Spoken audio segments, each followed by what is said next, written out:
Manufacturing starts with a support structure, the steel underframe. They arrange several short rails down the top of two long frame rails. These cross rails will link the long rails and provide strategic support. Using a lift, they raise the long rails and the cross rails slide into position just under the rims of the long ones. Now, in a fixture that pins the rails together, workers bolt them together. With the school bus underframe assembled, they roll in two enormous wheel axles complete with brakes. Overhead cables lift the bus frame and workers guide it into place on the axles.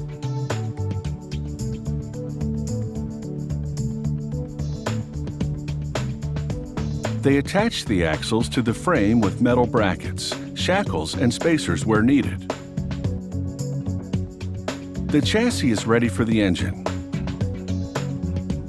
They lower it onto the front of the frame and secure it with bolts. The school bus engine packs a lot of power. It's diesel-fueled with 6 cylinders. Next up is the front cowl assembly, which includes the instrument panel and steering column.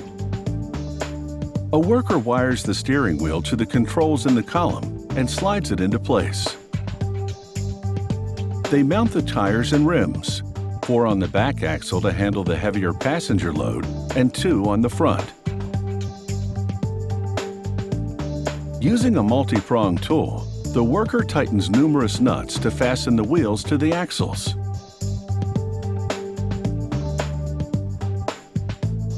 They now encase the engine with a fiberglass hood. The hood has been pre-painted and equipped with cross-view mirrors and headlights. They bolt it to the vehicle frame, and after adding antifreeze and coolant, the bus is technically drivable. They roll it over to a test station to check the brakes.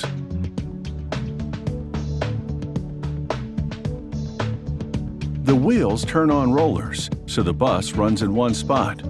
A computer monitors the performance of both the front and back brakes as a driver applies them.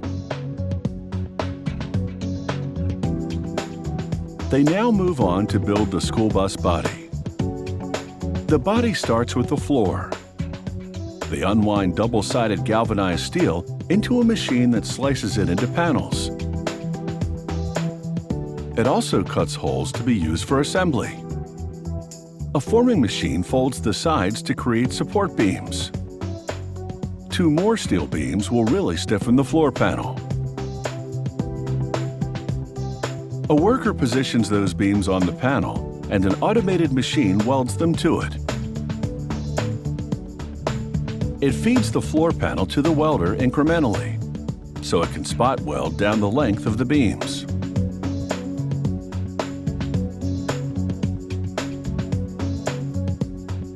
It takes dozens of welds to solidly secure the steel supports. And with those reinforcements, the floor panel is complete. It's ready for assembly. Workers arrange several panels upside down in a precise configuration. Then it's into a second automated welder that joins them to make one school bus floor.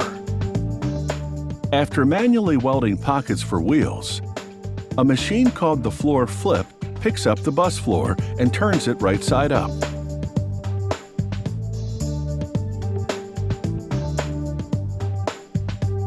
They're now ready to build the passenger compartment. To build the frame for the school bus walls and ceiling, they bend steel beams into bow shapes. A hydraulic machine with pushers does the job in seconds, achieving an exact radius.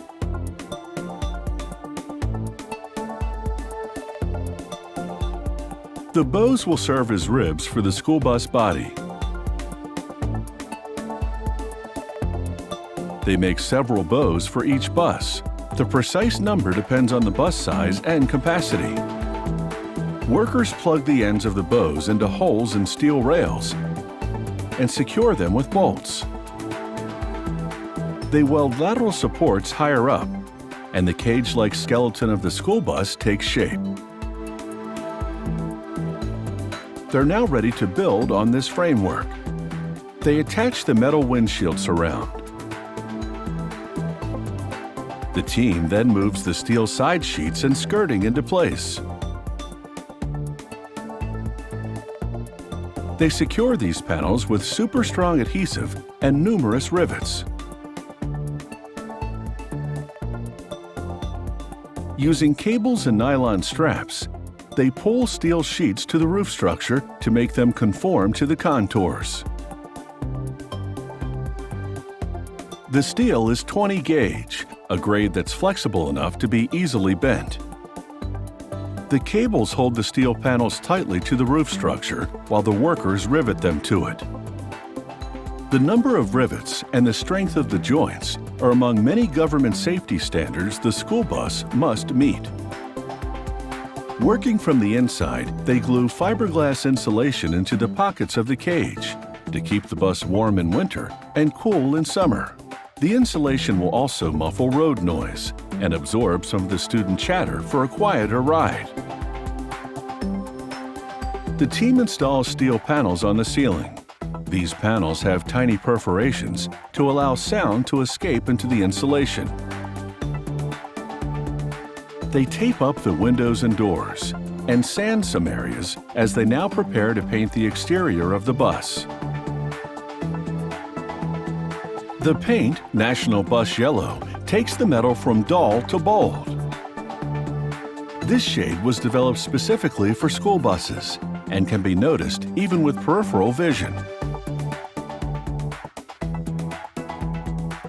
With the paint now dry, they open the doors and lay a plywood subfloor inside. It too will absorb noise. An employee drives the chassis over to the school bus body production line and parks it. Using cables, they lift the bus body over to the chassis. At over 3.5 tons, it's hefty.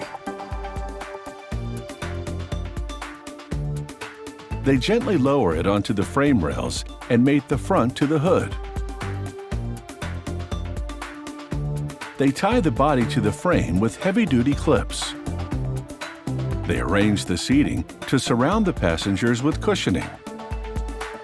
This creates compartments around the occupants to protect them in a collision. Outside, a worker applies school bus lettering.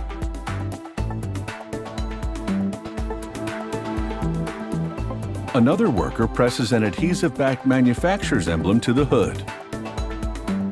They equip the bus with the flashing lights and stop signs to get the attention of other drivers when children are loading and unloading. They also install a crossing gate to keep children within the bus driver's sight line. They test all of the warning lights and safety devices.